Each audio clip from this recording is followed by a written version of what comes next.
ਸਤਿ ਸ਼੍ਰੀ ਅਕਾਲ ਜੀ। ਤੁਸੀਂ ਦੇਖ ਰਹੇ ਹੋ ਪੰਜਾਬ ਹੈਰੀਟੇਜ ਤੇ ਮੈਂ ਹਰਸ਼ਪਾਲ ਸੰਧੂ। ਅੱਜ ਅਸੀਂ ਪੰਜਾਬ ਅਤੇ ਦੇਸ਼ ਦੀਆਂ ਵੱਖ-ਵੱਖ ਜਿਹੜੀਆਂ ਅਹਿਮ ਖਬਰਾਂ ਨੇ ਉਹਨੂੰ ਲੈ ਕੇ ਵਿਚਾਰ ਚਰਚਾ ਕਰਾਂਗੇ। ਸਾਡੇ ਨਾਲ ਇਸ ਵਿਚਾਰ ਚਰਚਾ ਦੇ ਵਿੱਚ ਮੌਜੂਦ ਰਹਿਣਗੇ ਡਾਕਟਰ ਸਤਨਾਮ ਸਿੰਘ ਸੰਧੂ ਜੀ। ਸਭ ਤੋਂ ਪਹਿਲਾਂ ਇਹਨਾਂ ਦਾ ਸਵਾਗਤ ਕਰਦੇ ਹਾਂ ਸਰ, ਬਹੁਤ-ਬਹੁਤ ਸਵਾਗਤ ਜੀ। हाँ, धन्यवाद हर्षपाल। ਡਾਕਟਰ ਸਾਹਿਬ, ਸਭ ਤੋਂ ਪਹਿਲਾਂ ਜਿਹੜਾ ਪੰਜਾਬ ਦੇ ਜਿਹੜੇ ਸਾਬਕਾ ਮੁੱਖ ਮੰਤਰੀ ਨੇ ਚਰਨਜੀਤ ਸਿੰਘ ਚੰਨੀ, ਉਹਨਾਂ ਨੂੰ ਵਿਜੀਲੈਂਸ ਵੱਲੋਂ ਜਿਹੜਾ ਉਹ ਪੁੱਛਗਿੱਛ ਲਈ ਬੁਲਾਇਆ ਗਿਆ ਸੀ। ਤੁਸੀਂ ਇਹਨੂੰ ਕਿਵੇਂ ਦੇਖਦੇ ਹੋ ਵੀ ਇਸ ਦੇ ਪਿੱਛੇ ਕੋਈ ਰਾਜਨੀਤਿਕ ਕਾਰਨ ਤੇ ਨਹੀਂ ਲੱਗਦੇ? देखो, पिछले लंबे समय तो भारत की राजनीति दे विच यह बड़ा आम वरतारा हो गया कि जदों ही सरकार बदलती है तो पहली सरकार नूं वड्डे पद्धर ते कहा जाता है कि वो सरकार ने बहुत घपले कीते है, लुट खोह कीती है, भावें वो राज की सरकार होवे सूबे की ਜਾਂ ਉਹ ਕੇਂਦਰ ਦੀ ਸਰਕਾਰ ਹੋਵੇ।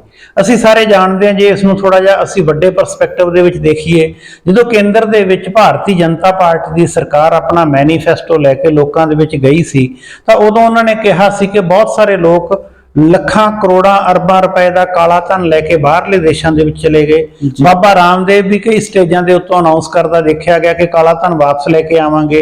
ਲੋਕਾਂ ਦੇ ਮਨ ਦੇ ਵਿੱਚ ਇਸ ਕਿਸਮ ਦਾ ਇੱਕ ਬੀਜ ਬੀਜਿਆ ਗਿਆ ਕਿ ਸਾਰਿਆਂ ਦੇ ਖਾਤਿਆਂ ਦੇ ਵਿੱਚ 13-13 ਲੱਖ ਰੁਪਇਆ ਆਊਗਾ, ਭਾਰਤ ਅਮੀਰ ਹੋ ਜਾਊਗਾ, ਭਾਰਤ ਸ਼ਾਇਦ ਉਹ ਕਾਲਾ ਧਨ ਆਉਣ ਨਾਲ ਸੋਨੇ ਦੀ ਚਿੜੀ ਬਣ ਜਾਊਗਾ। ਹੁਣ ਕਿੰਨੇ ਸਾਲ ਹੋ ਗਏ ਸਰਕਾਰ ਨੂੰ ਚੱਲਦਿਆਂ, ਨਾ ਕਾਲਾ ਧਨ ਆਇਆ, ਨਾ ਭਾਰਤ ਸੋਨੇ ਦੀ ਚਿੜੀ ਬਣਿਆ, ਨਾ ਹੀ ਕੋਈ ਪ੍ਰੂਵ ਹੋਇਆ। ਇਸ ਤੋਂ ਬਾਅਦ दूसरा बड़ा इंसीडेंट साडे कोले मोदियां दा, साडे कोले जिहड़े मेहुल चौकसी, नीरव मोदी जां साडे कोले विजय मालिया, इस किस्म के बंदे आ जिहड़े ओह अरबां रुपया लैके हिंदुस्तान तो बाहर भज गए। उन्होंने हले तक ना हिंदुस्तान दे विच लिआंदा जा सकिया, ना ही उन्हां दे कोई वड्डी कार्रवाई देखण नूं मिली है।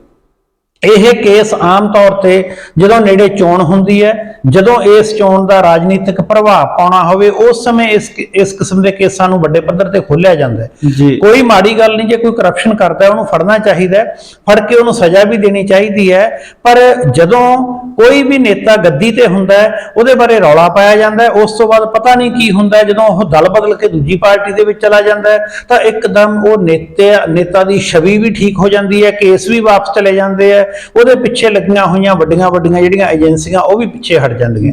ਚਰਨਜੀਤ ਸਿੰਘ ਚੰਨੀ ਦੇ ਭਾਣਜੇ ਨੂੰ ਫੜਿਆ ਗਿਆ, ਵੱਡਾ ਅਮਾਉਂਟ ਨਗਦ ਅਖਬਾਰਾਂ ਦੇ ਵਿੱਚ ਛਪਿਆ, ਸੁਰਖੀਆਂ ਬਣੀਆਂ, ਉਸ ਦੇ ਕੋਲੋਂ ਰਿਕਵਰ ਵੀ ਕੀਤਾ ਗਿਆ। ਉਸ ਤੋਂ ਬਾਅਦ ਕਿੰਨਾ ਵੱਡਾ ਕੇਸ ਹੋਇਆ। ਉਸ ਤੋਂ ਬਾਅਦ ਚੰਨੀ ਨੇ ਇੱਕਦਮ ਕਿਹਾ ਕਿ ਨਹੀਂ, ਮੇਰਾ ਉਹਦੇ ਨਾਲ ਕੋਈ ਸੰਬੰਧ ਨਹੀਂ। ਜੇ ਚੰਨੀ ਦੇ ਨਾਲ ਸੰਬੰਧ ਨਹੀਂ ਸੀ ਉਹਦਾ ਤਾਂ ਉਸ ਨੂੰ ਜਿਹੜੀ ਸੁਰੱਖਿਆ ਹੈ ਉਹ ਮੁੱਖ ਮੰਤਰੀ ਦੀ ਸੁਰੱਖਿਆ ਦਾ ਹਿੱਸਾ ਬਣਾ ਕੇ ਕਿਉਂ ਦਿੱਤੀ ਗਈ ਸੀ? ਇਸ ਕਰਕੇ ਜੇ ਚੰਨੀ ਕੋਲੇ ਕੋਈ ਦੋਸ਼ ਨਹੀਂ ਸੀ ਤਾਂ ਜਦੋਂ ਹੁਣ ਕੁਐਸਚਨ ਪੁੱਛੇ ਗਏ ਹੈ ਤਾਂ ਚੰਨੀ ਨੂੰ ਜਵਾਬ ਦੇਣਾ ਚਾਹੀਦਾ ਸੀ, ਜਾਂ ਇਸ ਕਿਸਮ ਦੇ ਜਿੰਨੇ ਵੀ ਵਿਅਕਤੀਆਂ ਤੇ ਕਰਪਸ਼ਨ ਦੇ ਕੇਸ ਹੈ ਉਹਨਾਂ ਨੂੰ ਜਵਾਬ ਦੇਣਾ ਚਾਹੀਦਾ ਸੀ। ਤਾਂ ਕੱਲ ਜਦੋਂ ਚੰਨੀ ਨੇ ਪ੍ਰੈਸ ਕਾਨਫਰੰਸ ਕਰੀ ਤਾਂ ਉਹਦੇ ਵਿੱਚ ਇਹ ਕਹਿੰਦੇ ਹੋਏ ਦੇਖਿਆ ਗਿਆ ਕਿ ਜਿਹੜਾ ਇਹ ਕੇਸ ਹੈ ਇਹ ਰਾਜਨੀਤਿਕ ਜਿਹੜੀ ਆਪਾਂ ਇਹ ਕਹਿ ਦਈਏ ਕਿ ਵਿਰੋਧ ਤੋਂ ਪ੍ਰੇਰਿਤ ਹੈ। ਇਸ ਕਰਕੇ ਮੈਨੂੰ ਆਪਣੀ ਏਜੰਸੀ ਰਾਹੀਂ ਪਰੇਸ਼ਾਨ ਕਰਨ ਲਈ ਇਹ ਕੇਸ ਹੈ ਜਿਹੜਾ ਇਹਨੂੰ ਚਲਾਇਆ ਜਾ ਰਿਹਾ। ਇਸ ਕਰਕੇ ਜਦੋਂ ਚਰਨਜੀਤ ਸਿੰਘ ਚੰਨੀ ਦੇ ਆਪਾਂ ਕੇਸ ਨੂੰ ਦੇਖਦੇ ਹਾਂ ਤਾਂ ਸਾਨੂੰ ਕਈ ਵਾਰੀ ਹੁਣ ਦੁਚਿੱਤੀ ਇਹ ਹੋ ਜਾਂਦੀ ਹੈ ਕਿ ਕੀ ਇਹ ਕੇਸ ਠੀਕ ਹੈ, ਕੀ ਇਹ ਕੇਸ ਮਨਘੜਤ ਹੈ। ਜੇ ਠੀਕ ਹੈ ਤਾਂ ਕੀ ਇਸ ਕੇਸ 'ਚ ਸਜ਼ਾ ਹੋਊ?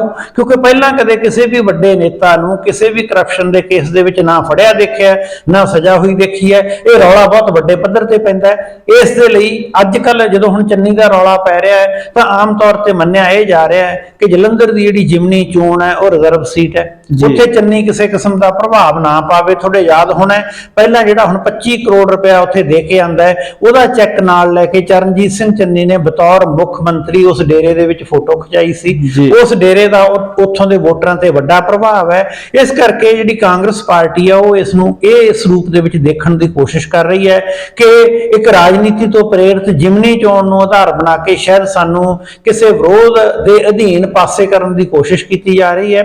ਆਮ ਆਦਮੀ ਪਾਰਟੀ ਬਾਰੇ ਕਿਹਾ ਜਾ ਸਕਦਾ ਹੈ ਭਵਿੱਖ ਦੇ ਵਿੱਚ ਉਹਦੇ ਨਤੀਜੇ ਕੀ ਨਿਕਲਣਗੇ ਪਤਾ ਨਹੀਂ। ਪਹਿਲਾਂ ਉਹਨਾਂ ਨੇ ਆਪਣੇ ਇੱਕ ਐਮਐਲਏ ਨੂੰ ਮਾਨਸਾ ਤੋਂ ਉਸ ਨੂੰ ਫੜਿਆ ਸੀ, ਜਿਹੜਾ ਮੰਤਰੀ ਵੀ ਸੀ ਉਸ ਸਮੇਂ। ਉਸ ਤੋਂ ਬਾਅਦ ਦੂਸਰਾ ਉਹਨਾਂ ਨੇ ਜਿਹੜਾ ਸਰਾਰੀ ਸੀ ਪ੍ਰੈਸ਼ਰ ਪੈਣ ਤੇ ਉਸ ਦੇ ਖਿਲਾਫ ਵੀ ਕਾਰਵਾਈ ਕੀਤੀ। ਹੁਣ ਰੀਸੈਂਟ ਜਿਹੜਾ ਉਹਨਾਂ ਨੇ ਇੱਕ ਐਮਐਲਏ ਬਠਿੰਡੇ ਤੋਂ ਜਿਹੜਾ ਹੈਗਾ ਆਪਣਾ ਉਸ ਨੂੰ ਫੜਿਆ।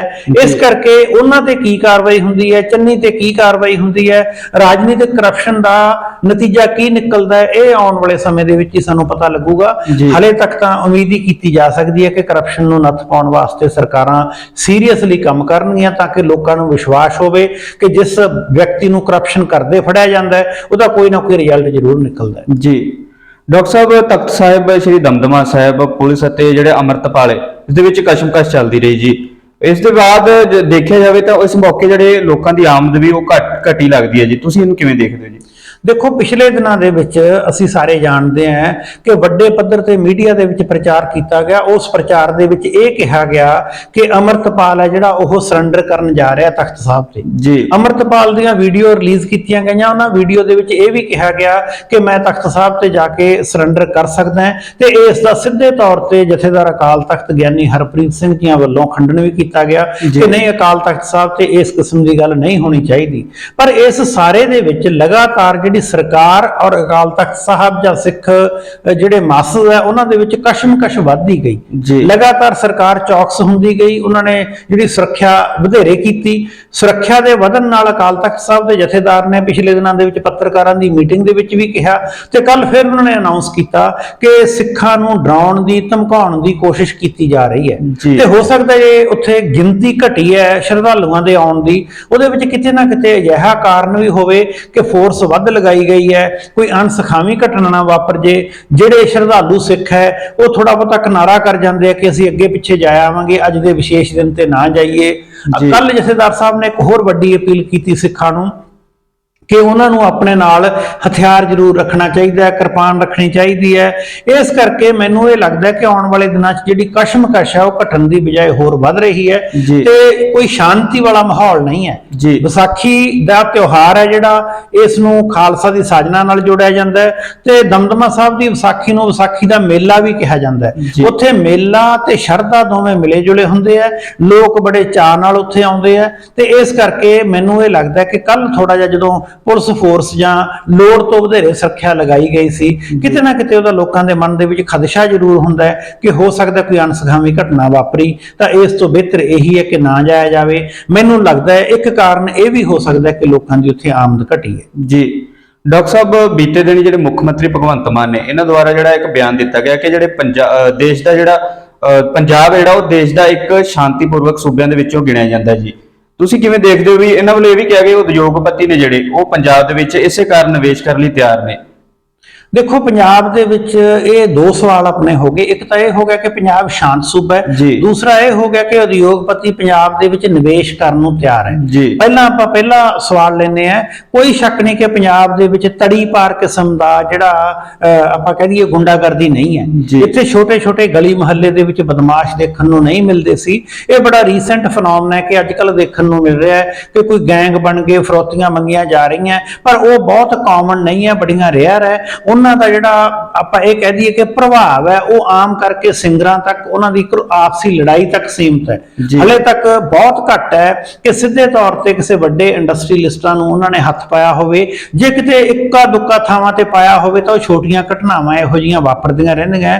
ਇਸ ਕਰਕੇ ਕੁੱਲ ਮਿਲਾ ਕੇ ਪੰਜਾਬ ਬਾਰੇ ਇਹ ਕਿਹਾ ਜਾ ਸਕਦਾ ਹੈ ਕਿ ਪੰਜਾਬ ਦੇ ਵਿੱਚ ਛੋਟੀ ਗੁੰਡਾਗਰਦੀ, ਲੁੱਟ ਖੋਹਾਂ ਜਾਂ ਮਾਰ ਕੁਟਾਈ ਜਾਂ ਕਤਲੋਗਾਰਤ ਉਸ ਕਿਸਮ ਦੀ ਜਿਵੇਂ ਹਿੰਦੁਸਤਾਨ ਦੇ ਹੋਰ ਬਹੁਤ ਸਾਰੇ ਸੂਬਿਆਂ ਚ ਹੈ ਉਦਾਂ ਦੀ ਦੇਖਣ ਨੂੰ ਨਹੀਂ ਮਿਲਦੀ। ਪਰ ਨਾਲ ਹੀ ਨਾਲ ਇਹ ਹੈ ਕਿ ਲਗਾਤਾਰ ਪੰਜਾਬ ਦੀ ਇੰਡਸਟਰੀ ਹੈ ਜਿਹੜੀ 1984 ਤੋਂ ਬਾਅਦ ਜਦੋਂ ਇੱਕ ਫਿਰਕੂ ਮਾਹੌਲ ਪੰਜਾਬ ਦੇ ਵਿੱਚ ਬਣਿਆ ਤਾਂ ਉਹ ਪੰਜਾਬ ਤੋਂ ਬਾਹਰ ਸ਼ਿਫਟ ਕਰ ਗਈ। ਮੰਡੀ ਗੋਬਿੰਦਗੜ੍ਹ ਦੀ ਇੰਡਸਟਰੀ ਬਹੁਤ ਸਾਰੀ ਜਿਹੜੀ ਲੋਹੇ ਦੀ ਸੀ ਬੰਦ ਪਈ ਹੈ। ਸਾਈਕਲ ਇੰਡਸਟਰੀ ਸੀ ਜਿਹੜੀ ਵੱਡੇ ਪੱਧਰ ਤੇ ਲੁਧਿਆਣਾ ਦੇ ਵਿੱਚ ਲੱਗੀ ਹੋਈ ਸੀ, ਉਹਦਾ ਕਾਫੀ ਹਿੱਸਾ ਜਿਹੜਾ ਉਹ ਪੰਜਾਬ ਤੋਂ ਬਾਹਰ ਸ਼ਿਫਟ ਹੋ ਗਿਆ। ਇਸੇ ਤਰੀਕੇ ਨਾਲ ਹੌਜਰੀ ਇੰਡਸਟਰੀ ਸੀ ਜਿਹੜੀ ਜਲੰਧਰ ਦੇ ਵਿੱਚ, ਉਸ ਤੇ ਬੜਾ ਅਸਰ ਪਿਆ। ਅੰਮ੍ਰਿਤਸਰ ਦੇ ਵਿੱਚ ਗਰਮ ਕੱਪੜਿਆਂ ਦੀ ਇੰਡਸਟਰੀ ਸੀ, ਉਸ ਤੇ ਵੀ ਮਾਰੂ ਅਸਰ ਪਿਆ। ਇਸ ਕਰਕੇ ਜਿਹੜੀ ਇਸ ਕਿਸਮ ਦੀ ਇੰਡਸਟਰੀ, ਟ੍ਰੈਡੀਸ਼ਨਲ ਇੰਡਸਟਰੀ ਸੀ ਪੰਜਾਬ ਦੇ ਵਿੱਚ, ਉਹ ਤੇ ਮਾਰੂ ਅਸਰ ਪਿਆ। ਤੇ ਇਹ ਵੀ ਦੇਖਣ ਨੂੰ ਮਿਲਿਆ ਕਿ ਆਉਣ ਵਾਲੇ ਦਿਨਾਂ ਦੇ ਵਿੱਚ ਕੋਈ ਵੱਡੀ ਇੰਡਸਟਰੀ ਆਈ ਨਹੀਂ। ਇਹਦੇ ਵੀ ਅੱਗੇ ਦੋ ਕਾਰਨ ਹੈ ਨਾ ਆਉਣ ਦੇ। ਪਹਿਲਾ ਕਾਰਨ ਕਿਸੇ ਹੱਦ ਤੱਕ ਕਿਹਾ ਜਾ ਸਕਦਾ ਹੈ ਕਿ ਪੰਜਾਬ ਦਾ ਮਾਹੌਲ ਥੋੜਾ ਜਿਹਾ ਤਣਾਅਪੂਰਨ ਰਿਹਾ। ਦੂਸਰਾ, ਸਰਕਾਰ ਦੀਆਂ ਨੀਤੀਆਂ ਵੀ ਇਹਦੇ ਵਿੱਚ ਜ਼ਿੰਮੇਵਾਰ ਹੈ। ਜੇ ਪੰਜਾਬ ਦੇ ਨਾਲ ਲੱਗਦੇ ਹਿਮਾਚਲ ਦੇ ਬੱਦੀ ਇਲਾਕੇ ਨੂੰ ਸਪੈਸ਼ਲ ਇਕਨੋਮਿਕ ਜ਼ੋਨ ਬਣਾ ਕੇ ਉੱਥੇ ਟੈਕਸ ਰਿਲੀਫ ਦਿੱਤੀ ਜਾਊਗੀ, ਉੱਥੇ ਇੰਡਸਟਰੀਅਲਿਸਟ ਨੂੰ ਅਟਰੈਕਟ ਕਰਨ ਵਾਸਤੇ ਉਹਨਾਂ ਨੂੰ ਕਿਹਾ ਜਾਊਗਾ ਤੁਹਾਨੂੰ ਸੌਫਟ ਲੋਨ ਮਿਲਣਗੇ, ਤਾਂ ਇੰਡਸਟਰੀਅਲਿਸਟ ਪੰਜਾਬ ਦੇ ਵਿੱਚ ਕਿਉਂ ਆਊਗਾ? ਇਸ ਕਰਕੇ ਜੇ ਭਗਵੰਤ ਮਾਨ ਕਹਿ ਰਹੇ ਆ ਕਿ ਪੰਜਾਬ ਦੇ ਵਿੱਚ ਮਾਹੌਲ ਠੀਕ ਹੈ, ਤਾਂ ਪੰਜਾਬ ਦਾ ਮਾਹੌਲ ਠੀਕ ਹੋਣਾ ਹੀ ਇੰਡਸਟਰੀ ਨੂੰ ਅਟਰੈਕਟ ਨਹੀਂ ਕਰੂਗਾ। ਉਹਦੇ ਨਾਲ ਇੱਕ ਦੋ ਫੈਕਟਰ ਹੋਰ ਵੀ ਹੈ ਕਿ ਪੰਜਾਬ ਦੇ ਵਿੱਚ ਸੁਖਾਵਾਂ ਸਿੰਗਲ ਵਿੰਡੋ ਦਾ ਮਾਹੌਲ ਦਿੱਤਾ ਜਾਵੇ, ਲਾਲ ਫੀਤਾਸ਼ਾਹੀ ਖਤਮ ਕੀਤੀ ਜਾਵੇ, CLU ਤੇ ਹੋਰ ਇੰਡਸਟਰੀ ਚਲਾਉਣ ਵਾਸਤੇ ਜਿਹੜੇ ਜ਼ਰੂਰੀ ਮਸੌਦੇ ਹੁੰਦੇ ਆ ਉਹਨਾਂ ਨੂੰ ਸੌਖਾ ਕੀਤਾ ਜਾਵੇ, ਤੇ ਕੇਂਦਰ ਸਰਕਾਰ ਜਾਂ ਰਾਜ ਸਰਕਾਰ ਕੁਝ ਉਹਨਾਂ ਨੂੰ ਇਸ ਕਿਸਮ ਦੀ ਸਹੂਲਤ ਵੀ ਦੇਵੇ ਜਿਹਦੇ ਵਿੱਚ ਪ੍ਰਮੁੱਖ ਤੌਰ ਤੇ ਬਿਜਲੀ ਟੈਕਸ ਦਰਾਂ ਦੇ ਵਿੱਚ ਛੂਟ ਦੇਣੀ, ਕੇਂਦਰ ਸਰਕਾਰ ਵੱਲੋਂ ਪ੍ਰਵਾਨਗੀਆਂ ਦੇਣੀਆਂ। ਇਹ ਸਾਰੀਆਂ ਗੱਲਾਂ ਵੀ ਜਦੋਂ ਇਕੱਠੀਆਂ ਪੈਕੇਜ ਦੇ ਰੂਪ ਦੇ ਵਿੱਚ ਬਣਦੀਆਂ ਤਾਂ ਇਹਦੇ ਨਾਲ ਕਿਤੇ ਨਾ ਕਿਤੇ ਇੰਡਸਟਰੀ ਆਉਣ ਦੀਆਂ ਸੰਭਾਵਨਾਵਾਂ ਬਣਦੀਆਂ। ਪਿਛਲੇ ਦਿਨਾਂ ਦੇ ਵਿੱਚ ਭਗਵੰਤ ਮਾਨ ਨੇ ਇੱਕ ਕਨਕਲੇਵ ਵੀ ਕੀਤਾ ਸੀ ਅਮਰਤਪਾਲ ਦੇ ਉਹ ਘਟਨਾਕ੍ਰਮ ਤੋਂ ਪਹਿਲਾਂ, ਜਦੋਂ ਥਾਣੇ ਦੇ ਵਿੱਚ ਗਿਆ ਤੇ ਜਿਹੜੀਆਂ ਸਾਡੇ ਰਾਸ਼ਟਰੀ ਮੀਡੀਆ ਨੇ ਤਲਵਾਰਾਂ ਲਹਿਲਾਉਂਦੇ ਹੋਏ ਲੋਕਾਂ ਨੂੰ ਦਿਖਾ ਕੇ ਭੈਭੀਤ ਕਰਨ ਦੀ ਕੋਸ਼ਿਸ਼ ਕੀਤੀ, ਉਸ ਤੋਂ ਜਸਟ ਇੱਕ ਹਫ਼ਤਾ ਪਹਿਲਾਂ ਹੀ ਇੰਡਸਟਰੀ ਕਨਕਲੇਵ ਹੋਈ ਸੀ। ਤੇ ਇਹ ਵੀ ਕਿਹਾ ਜਾਂਦਾ ਹੈ ਕਿ ਜਿਹੜੀ ਟਾਟਾ ਇੰਡਸਟਰੀ ਹੈ ਉਸ ਨੇ ਵੱਡੇ ਪੱਧਰ ਤੇ ਪੰਜਾਬ ਦੇ ਵਿੱਚ ਆ ਕੇ ਨਿਵੇਸ਼ ਕਰਨ ਦੀ ਗੱਲ ਵੀ ਕਹੀ ਸੀ। ਇੱਕ ਇਹਦੇ ਨਾਲ ਹੋਰ ਗੱਲ ਵੀ ਜੋੜੀ ਜਾ ਸਕਦੀ ਹੈ ਕਿ ਪੰਜਾਬ ਐਸਾ ਸੂਬਾ ਹੈ ਜਿੱਥੇ ਮਹਿੰਗੀ ਜ਼ਮੀਨ ਹੈ, ਫਰਟਾਈਲ ਜ਼ਮੀਨ ਹੈ, ਜਿੱਥੇ ਮਤਲਬ ਜ਼ਮੀਨ ਸਸਤੇ ਭਾਅ ਤੇ ਨਹੀਂ ਮਿਲਦੀ। ਸ਼ਾਇਦ ਇਹ ਵੀ ਇੱਕ ਕਾਰਨ ਹੋ ਸਕਦਾ ਹੈ ਕਿ ਇੰਡਸਟਰੀਅਲਿਸਟ ਨੂੰ ਵੱਡੇ ਪੱਧਰ ਤੇ ਜ਼ਮੀਨ ਚਾਹੀਦੀ ਹੁੰਦੀ ਹੈ, ਕਈ ਵਾਰੀ ਉਸ ਦੀ ਵੀ ਦਿੱਕਤ ਆਉਂਦੀ ਹੈ। ਇਸ ਲਈ ਭਗਵੰਤ ਮਾਨ ਦੀ ਗੱਲ ਬਿਲਕੁਲ ਠੀਕ ਹੈ, ਸੁਖਾਵਾਂ ਮਾਹੌਲ ਹੋਣ ਦੇ ਬਾਵਜੂਦ ਵੀ ਇੰਡਸਟਰੀ ਨਹੀਂ ਆਈ। ਹੁਣ ਐਫਰਟਸ ਕਰਨੀਆਂ ਚਾਹੀਦੀਆਂ, ਜੇ ਇੰਡਸਟਰੀ ਆਉਂਦੀ ਹੈ ਤਾਂ ਹੀ ਪੰਜਾਬ ਦਾ ਵਿਕਾਸ ਹੋ ਸਕਦਾ। ਜੀ ਡਾਕਟਰ ਸਾਹਿਬ, ਦਿੱਲੀ ਦੇ ਮੁੱਖ ਮੰਤਰੀ ਅਰਵਿੰਦ ਕੇਜਰੀਵਾਲ ਨੂੰ CBI ਵੱਲੋਂ ਐਕਸਾਈਜ਼ ਪਾਲਿਸੀ ਨੂੰ ਲੈ ਕੇ ਉਹਨਾਂ ਤੋਂ ਪੁੱਛਗਿੱਛ ਲਈ ਬੁਲਾਇਆ ਗਿਆ ਜੀ ਉਹਨਾਂ ਨੂੰ, ਤੁਸੀਂ ਇਹਨਾਂ ਨੂੰ ਕਿਵੇਂ ਦੇਖਦੇ ਹੋ ਜੀ? ਦੇਖੋ, CBI ਔਰ ED ਇਹਨਾਂ ਦਾ ਕਨਵਿਕਸ਼ਨ ਰੇਟ ਹੈ ਜਿਹੜਾ ਮਤਲਬ ਸਜ਼ਾ ਨੂੰ ਅਖੀਰ ਤੱਕ ਲਿਜਾਣ ਦਾ ਜਾਂ ਪੂਰੀ ਤੌਰ ਤੇ ਕੇਸ ਨੂੰ ਫਾਈਨਲ ਕਰਨ ਦੇ ਵਿੱਚ ਸਜ਼ਾ ਦਿਵਾਉਣ ਤੱਕ ਦਾ ਰੇਟ ਉਹ ਬਹੁਤ ਘੱਟ ਹੈ, 1 ਜਾਂ 2% ਹੈ। ਬਹੁਤ ਸਾਰੇ ਲੋਕਾਂ ਨੂੰ ਫੜਿਆ ਜਾਂਦਾ ਹੈ, ਰੇਡ ਕੀਤੀ ਜਾਂਦੀ ਹੈ, ਬਰਾਮਦਗੀਆਂ ਵੀ ਦਿਖਾਈਆਂ ਜਾਂਦੀਆਂ। ਤਾਂ ਆਮ ਤੌਰ ਤੇ ਜਿਵੇਂ ਆਮ ਆਦਮੀ ਸਰਕਾਰ ਚੰਨੀ ਦੇ ਕੇਸ ਦੇ ਵਿੱਚ ਕਹਿ ਰਹੀ ਹੈ ਕਿ ਸਾਡੀ ਕੋਈ ਰਾਜਨੀਤਿਕ ਮਨਸ਼ਾ ਨਹੀਂ ਹੈ, ਕਾਨੂੰਨ ਆਪਣਾ ਕੰਮ ਕਰ ਰਿਹਾ, ਵਿਜੀਲੈਂਸ ਇੰਡੀਪੈਂਡੈਂਟ ਕੰਮ ਕਰ ਰਹੀ ਹੈ ਚਰਨਜੀਤ ਸਿੰਘ ਚੰਨੀ ਦੀ ਪੁੱਛਗਿੱਛ ਵਾਲੇ ਕੇਸ ਦੇ ਵਿੱਚ। ਬਿਲਕੁਲ ਇਸੇ ਤਰੀਕੇ ਦਾ ਹੀ ਮਾਹੌਲ ਦਿੱਲੀ ਦੇ ਵਿੱਚ ਬਣਿਆ ਹੋਇਆ। ਅਰਵਿੰਦ ਕੇਜਰੀਵਾਲ ਹੈ ਜਿਹੜੇ ਉਹ ਕਹਿ ਰਹੇ ਆ ਕਿ ਮੈਨੂੰ ਰਾਜਨੀਤਿਕ ਕਾਰਨਾਂ ਕਰਕੇ ਫਸਾਉਣ ਦੀ ਕੋਸ਼ਿਸ਼ ਕੀਤੀ ਜਾ ਰਹੀ ਹੈ। ਦੂਸਰੇ ਪਾਸੇ ਭਾਰਤੀ ਜਨਤਾ ਪਾਰਟੀ ਕਹਿ ਰਹੀ ਹੈ ਕਿ ਅਸੀਂ ਬਿਲਕੁਲ ਦਖਲ ਨਹੀਂ ਦਿੰਦੇ, ਐਕਸਾਈਜ਼ ਪਾਲਿਸੀ ਦੇ ਵਿੱਚ ਇਹਨਾਂ ਨੇ ਕੋਈ ਗੜਬੜ ਕਰੀ ਹੋਊਗੀ ਸਾਹਮਣੇ ਆਜੂ, ਨਹੀਂ ਕਰੀ ਹੋਊਗੀ ਤਾਂ ਇਹ ਸਾਫ਼ ਬਰੀ ਹੋ ਜਾਣਗੇ। ਪਰ ਅਰਵਿੰਦ ਕੇਜਰੀਵਾਲ ਲਈ ਸਭ ਤੋਂ ਵੱਡਾ ਕ੍ਰਾਈਸਿਸ ਇਹ ਹੈ ਕਿ ਅਰਵਿੰਦ ਕੇਜਰੀਵਾਲ ਦੀਆਂ ਸੱਜੀਆਂ ਤੇ ਖੱਬੀਆਂ ਦੋ ਬਾਹਾਂ, ਜੈਨ ਤੇ ਸਸੋਦੀਆ, ਉਹ ਦੋਨੇ ਪਹਿਲਾਂ ਤੋਂ ਹੀ ਸਜ਼ਾ ਭੁਗਤ ਰਹੇ ਆ, ਜਾਂ ਆਪਾਂ ਕਹਿ ਦਈਏ ਉਹਨਾਂ ਨੂੰ ਪਹਿਲਾਂ ਤੋਂ ਹੀ ਕੇਸਾਂ ਦੇ ਵਿੱਚ ਉਲਝਾਇਆ ਹੋਇਆ ਹੈ। ਜੇ ਅਰਵਿੰਦ ਕੇਜਰੀਵਾਲ ਵੀ ਇਸ ਕਿਸਮ ਦੇ ਕਿਸੇ ਕੇਸ ਦੇ ਵਿੱਚ ਉਲਝ ਜਾਂਦੇ ਆ ਤਾਂ ਪਿਛਲੇ ਦਿਨਾਂ ਦੇ ਵਿੱਚ ਜਿਹੜਾ ਅਰਵਿੰਦ ਕੇਜਰੀਵਾਲ ਦੀ ਪਾਰਟੀ ਨੂੰ ਰਾਸ਼ਟਰੀ ਪਾਰਟੀ ਹੋਣ ਦਾ ਟੈਗ ਮਿਲਿਆ ਸੀ, ਉਹ ਸਵਾਲਾਂ ਦੇ ਘੇਰੇ ਦੇ ਵਿੱਚ ਆ ਜਾਊਗੀ। ਇਹਦੇ ਵਿੱਚ ਵੀ ਕੋਈ ਸ਼ੱਕ ਨਹੀਂ ਕਿ ਰਾਜਨੀਤਿਕ ਪਾਰਟੀਆਂ ਵਿਰੋਧੀਆਂ ਨੂੰ ਪ੍ਰੈਸ਼ਰਾਈਜ਼ ਕਰਨ ਵਾਸਤੇ ਇਦਾਂ ਦੇ ਟੈਕਟਿਕਸ ਵਰਤਦੀਆਂ ਤੇ ਕਈ ਵਾਰੀ ਉਹ ਸਫਲ ਵੀ ਹੋ ਜਾਂਦੇ ਆ। ਤੁਸੀਂ ਦੇਖਿਆ ਹੋਣਾ ਪਿਛਲੇ ਦਿਨਾਂ ਦੇ ਵਿੱਚ ਰਾਹੁਲ ਨੂੰ 2 ਸਾਲਾਂ ਲਈ ਕੱਢ ਕੇ ਉਹਨਾਂ ਦੀ ਮੈਂਬਰਸ਼ਿਪ ਤੋਂ ਵੀ ਪਾਸੇ ਕੀਤਾ ਗਿਆ ਤੇ ਅੱਜ ਉਹਨਾਂ ਦਾ ਘਰ ਵੀ ਜਿਹੜਾ ਖਾਲੀ ਕਰਦਾ ਦਿਖਾਇਆ ਜਾ ਰਿਹਾ ਸੀ। ਇਸ ਕਰਕੇ ਮੈਨੂੰ ਇਹ ਲੱਗਦਾ ਕਿ ਰਾਜ ਸੱਤਾ ਦੇ ਵਿੱਚ ਬੈਠੀ ਹੋਈ ਪਾਰਟੀ ਭਾਵੇਂ ਸਿੱਧੇ ਰੂਪ ਦੇ ਵਿੱਚ ਕਹੇ ਭਾਵੇਂ ਅਸਿੱਧੇ ਰੂਪ ਦੇ ਵਿੱਚ ਕਹੇ, ਜਿੰਨੀਆਂ ਇਨਫੋਰਸਮੈਂਟ ਏਜੰਸੀਜ਼ ਹੁੰਦੀਆਂ ਉਹ ਉਹਨਾਂ ਦੇ ਇਸ਼ਾਰੇ ਤੇ ਹੀ ਚੱਲਦੀਆਂ। ਜੇ ਉਹਨਾਂ ਨੂੰ ਰੋਕ ਦਿੰਦੇ ਆ ਉਹ ਰੁਕ ਜਾਂਦੀਆਂ। ਤੁਹਾਨੂੰ ਪਤਾ ਹੀ ਹੋਣਾ ਕਿ ਬਹੁਤ ਸਾਰੇ ਪੰਜਾਬ ਦੇ ਤੇ ਬਾਕੀ ਦੇਸ਼ ਦੇ ਹਿੱਸਿਆਂ ਦੇ ਨੇਤਾ ਜਿਨ੍ਹਾਂ ਨੂੰ ਡਰ ਸੀ ਜਾਂ ਜਿਨ੍ਹਾਂ ਤੇ ਛੋਟਾ-ਮੋਟਾ ਕੇਸ ਸੀ ਕਿ ਸਾਡੇ ਤੇ ED ਜਾਂ CBI ਦਾ ਛਾਪਾ ਨਾ ਪੈ ਜੇ, ਉਹ ਝੱਟ BJP ਦੇ ਵਿੱਚ ਸ਼ਾਮਲ ਹੋਏ ਆ। ਪਟਿਆਲੇ ਦੇ ਵੀ ਵੱਡੇ ਨੇਤਾ ਉਹਦੇ ਵਿੱਚ ਸ਼ਾਮਲ ਹੈ। ਤਾਂ ਉਸ ਤੋਂ ਬਾਅਦ ਉਹਨਾਂ ਨੂੰ ਲੱਗਦਾ ਕਿ ਹੁਣ ਸਾਡਾ ਸ਼ਾਇਦ ਮਾਹੌਲ ਹੈ ਜਿਹੜਾ ਸ਼ਾਂਤ ਹੋ ਜਾਊਗਾ। ਇਸ ਲਈ ਕਿਤੇ ਨਾ ਕਿਤੇ ਰਾਜਨੀਤਿਕ ਕਿੜ ਕੱਢਣ ਵਾਸਤੇ ਵੀ ਇਸ ਚੀਜ਼ ਨੂੰ ਵਰਤਿਆ ਜਾਂਦਾ ਹੈ। ਤੇ ਅਸੀਂ ਸਾਰੇ ਜਾਣਦੇ ਹਾਂ ਕਿ ਰਾਜਨੀਤਿਕ ਪਾਰਟੀਆਂ ਕਿਤੇ ਨਾ ਕਿਤੇ ਫੰਡ ਲੈਣ ਲਈ ਜਾਂ ਬਾਕੀ ਚੀਜ਼ਾਂ ਲਈ ਥੋੜੀ ਬਹੁਤੀ ਕਰਪਸ਼ਨ ਦਾ ਸਹਾਰਾ ਵੀ ਲੈਂਦੀਆਂ। ਇਹ ਜ਼ਰਾ ਸੱਚ ਹੈ। ਡਾਕਟਰ ਸਾਹਿਬ, ਭਾਰਤ ਜਿਹੜੇ ਗ੍ਰਹਿ ਮੰਤਰੀ ਨੇ ਅਮਿਤ ਸ਼ਾਹ, ਉਹਨਾਂ ਵੱਲੋਂ ਇੱਕ ਬਿਆਨ ਦਿੱਤਾ ਗਿਆ ਕਿ ਜਿਹੜੇ ਬੰਗਾਲ ਦਾ ਅਗਲਾ ਜਿਹੜਾ ਮੁੱਖ ਮੰਤਰੀ ਹੋਏਗਾ ਉਹ ਭਾਰਤੀ ਜਨਤਾ ਪਾਰਟੀ ਦਾ ਹੋਏਗਾ। ਤੁਸੀਂ ਇਹਨੂੰ ਕਿਵੇਂ ਦੇਖਦੇ ਹੋ ਜੀ? ਦੇਖੋ, ਭਾਰਤੀ ਜਨਤਾ ਪਾਰਟੀ ਦਾ ਕਰਕ ਰੇਖਾ ਤੋਂ ਥੱਲੇ ਜਿਹੜੇ ਪ੍ਰਦੇਸ਼ ਹੈ ਉੱਥੇ ਹਲੇ ਬਹੁਤਾ ਫੈਲਾਅ ਨਹੀਂ ਹੋ ਸਕਿਆ। ਜੀ। ਉੱਥੇ ਇਹ ਦੂਸਰਿਆਂ ਦੇ ਸਹਾਰੇ ਨਾਲ ਹੀ ਚੱਲਣ ਦੀ ਕੋਸ਼ਿਸ਼ ਕਰ ਰਹੀ ਹੈ। ਜਿਹੜਾ ਉੱਪਰਲਾ ਹਿੱਸਾ ਹੈ ਭਾਰਤ ਦਾ, ਜਿਹਦੇ ਵਿੱਚ ਹਿੰਦੀ ਭਾਸ਼ੀ ਬੈਲਟ ਜਿਹਨੂੰ ਆਪਾਂ ਕਹਿ ਦਿੰਦੇ ਆ, ਉੱਥੇ ਭਾਰਤੀ ਜਨਤਾ ਪਾਰਟੀ ਨੇ ਵੱਡੇ ਪੱਧਰ ਤੇ ਆਪਣਾ ਪ੍ਰਭਾਵ ਪਾਇਆ। ਜੀ। ਬੰਗਾਲ ਦੇ ਵਿੱਚ ਪਿਛਲੇ ਸਾਲ ਪੂਰਨ ਤੌਰ ਤੇ ਕੋਸ਼ਿਸ਼ ਕੀਤੀ ਗਈ। ਉੱਥੇ ਮਮਤਾ ਬੈਨਰਜੀ ਦੀ ਜਿਹੜੀ ਤ੍ਰਿਣਮੂਲ ਕਾਂਗਰਸ ਹੈ ਉਹਨੂੰ ਹਿਲਾਉਣ ਦੇ ਵਿੱਚ ਭਾਰਤੀ ਜਨਤਾ ਪਾਰਟੀ ਕਾਮਯਾਬ ਨਹੀਂ ਹੋ ਸਕੀ ਸੀ। ਜੀ। ਉਹਨਾਂ ਨੇ ਆਪਣਾ ਪੂਰਾ ਜ਼ੋਰ ਲਾ ਕੇ ਪੂਰੀ ਕੋਸ਼ਿਸ਼ ਕੀਤੀ।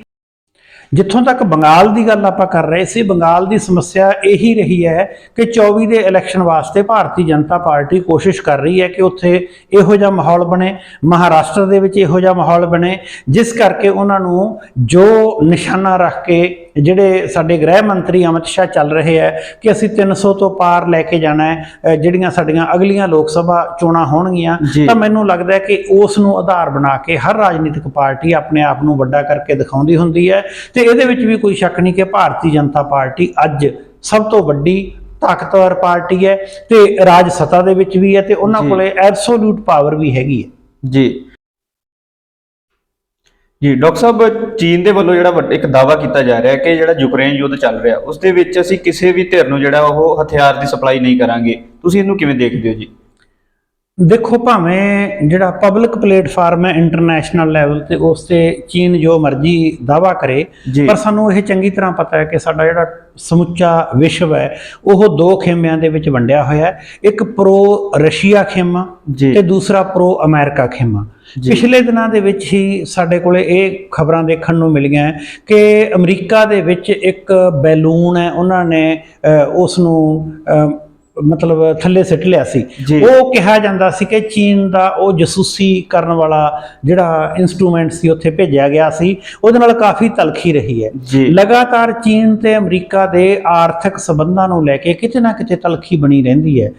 ਆਮ ਤੌਰ ਤੇ ਦੋਨੇ ਖੇਮੇ ਆ ਜਿਹੜੇ ਇੱਕ ਦੂਜੇ ਦੇ ਸਾਹਮਣੇ ਖੜੇ ਨਜ਼ਰ ਆਉਂਦੇ ਆ। ਪਿਛਲੇ ਦਿਨਾਂ ਦੇ ਵਿੱਚ ਅਮਰੀਕਾ ਦੇ ਜਿਹੜੇ ਅਧਿਕਾਰੀ ਆ ਉਹ ਤਾਈਵਾਨ ਦੇ ਵਿੱਚ ਆ ਕੇ ਗਏ। ਤਾਈਵਾਨ ਨੂੰ ਚੀਨ ਆਪਣਾ ਹਿੱਸਾ ਮੰਨਦਾ ਹੈ, ਜਦੋਂ ਕਿ ਜਿਹੜੀ ਅਮਰੀਕਾ ਹੈ ਉਹ ਉਸ ਨੂੰ ਇੰਡੀਪੈਂਡੈਂਟ ਨੇਸ਼ਨ ਕਹਿੰਦੀ ਹੈ। ਇਸ ਕਰਕੇ ਅਮਰੀਕਾ ਨੇ ਉੱਥੇ ਆਪਣੇ ਬੇੜੇ ਭੇਜੇ, ਚੀਨ ਨੇ ਉਸ ਤੇ ਇਤਰਾਜ਼ ਕੀਤਾ।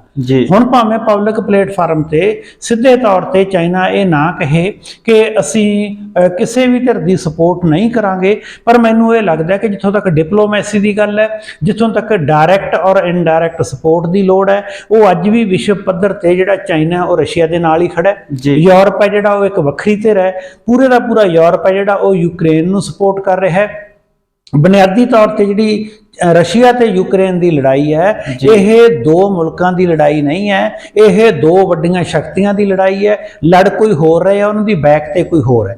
ਇਸ ਕਰਕੇ ਅਸੀਂ ਇਹ ਕਹਿ ਸਕਦੇ ਹਾਂ ਕਿ ਚੀਨ ਭਾਵੇਂ ਜ਼ਾਹਰਾ ਤੌਰ ਤੇ ਇਹ ਕਹੇ ਕਿ ਅਸੀਂ ਕਿਸੇ ਲੜਾਈ ਦਾ ਹਿੱਸਾ ਨਹੀਂ ਹੈ, ਪਰ ਉਹ ਸਿੱਧੇ ਤੌਰ ਤੇ ਇਸ ਗੱਲ ਨੂੰ ਯੂਰਪ, ਅਮਰੀਕਾ ਤੇ ਸਾਰੇ ਜਿਹੜੇ ਯੂਕਰੇਨ ਦੇ ਅਲਾਈ ਹੈ ਉਹ ਜਾਣਦੇ ਹੈ ਕਿ ਅਲਟੀਮੇਟਲੀ ਜਿਹੜੀ ਚੀਨ ਦੀ ਡਿਪਲੋਮੈਟਿਕ, ਫਿਜ਼ੀਕਲ ਔਰ ਮਿਲਟਰੀ ਜਿਹੜੀ ਸਟਰੈਂਥ ਹੈ, ਜੇ ਕਦੇ ਇਹ ਵੱਡੇ ਪੱਧਰ ਤੇ ਯੁੱਧ ਜਾਂਦਾ ਹੈ ਤਾਂ ਉਹ ਰਸ਼ੀਆ ਵੱਲ ਹੀ ਖੜੂਗੀ। ਜੀ ਸੋ ਦਰਸ਼ਕੋ, ਇਹ ਸਨ ਸਾਡੇ ਨਾਲ ਡਾਕਟਰ ਸਤਨਾਮ ਸਿੰਘ ਸੰਧੂ ਜੀ, ਜਿਨ੍ਹਾਂ ਨਾਲ ਅਸੀਂ ਰਾਸ਼ਟਰੀ ਅਤੇ ਅੰਤਰਰਾਸ਼ਟਰੀ ਅਹਿਮ ਖਬਰਾਂ ਦੇ ਉੱਪਰ ਵਿਚਾਰ ਚਰਚਾ ਕੀਤੀ। ਆਸ ਕਰਦੇ ਹਾਂ ਕਿ ਤੁਹਾਨੂੰ ਇਹ ਵਿਚਾਰ ਚਰਚਾ ਪਸੰਦ ਆਈ ਹੋਵੇਗੀ।